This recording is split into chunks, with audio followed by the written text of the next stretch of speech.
दरम्यान 4 पोरांमुळे बीड जिल्हा बदनाम करू नका असं पंकजा मुंडेंनी म्हटलंय। बीडमधील जातींना बदनाम करू नका, माझ्याही जातीला बदनाम करू नका असं पंकजा मुंडे म्हणाल्या। तर काही चुकीच्या लोकांना मोकळीक दिल्यामुळे बीडची बदनामी झाल्याचं अजित पवार यांनी म्हटलंय।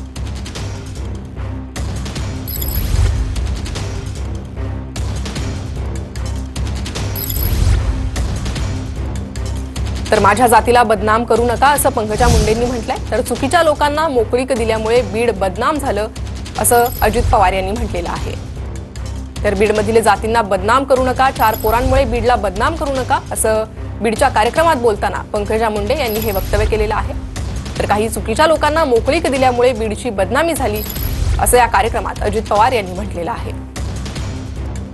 तर बीड जिल्ह्यातील कायदा सुव्यवस्थेवर सातत्यानं प्रश्न उपस्थित करण्यात येत आहेत। बीडमध्ये सामाजिक सलोखा नसल्याचं किंवा चांगलं वातावरण नसल्याचं वारंवार बोललं जात आहे आणि त्याच पार्श्वभूमीवर पंकजा मुंडे त्यासोबतच अजित पवार यांनी हे वक्तव्य केलंय। 4 पोरांमुळे बीड जिल्हा बदनाम करू नका असं पंकजा मुंडे म्हणालेले आहेत। तर संतोष देशमुख हत्या प्रकरणानंतर बीडमधील वातावरणावर प्रश्न उपस्थित केले जात होते। बीडमध्ये गुंडराज असल्याचं म्हटलं जात होतं आणि त्याच पार्श्वभूमीवर पंकजा मुंडेंचं हे वक्तव्य। तर दोघांनाही शिकवलं होतं, दुर्योधनालाही शिकवलं होतं आणि त्यांनी शिकवलं होतं अर्जुनालाही, पण अर्जुन महायोद्धा ठरला आणि अर्जुनाने महाभारत जिंकलं। त्यामुळे माझ्या जिल्ह्यातला प्रत्येक माणूस निष्पाप माणूस अर्जुन आहे।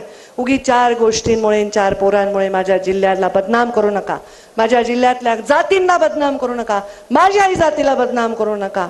आम्ही एकमेकांसाठी धावणारे लोक आहोत, एकमेकांसाठी कष्ट करणारे लोक आहोत। ह्याच्यावर पोळी भाजणारे माणसं आम्ही नाहीच, कारण आम्ही सत्ता कधी चाखलीच नाही। त्याच्यातही म्हटलं तसं काही चुकांच्यामुळं, काही चुकीच्या लोकांना त्यामध्ये दुर्लक्ष केल्यामुळं, त्यांना नको तेवढा मोकळीक दिल्यामुळं बीडची बदनामी झाल्याचा उल्लेख इथं झाला।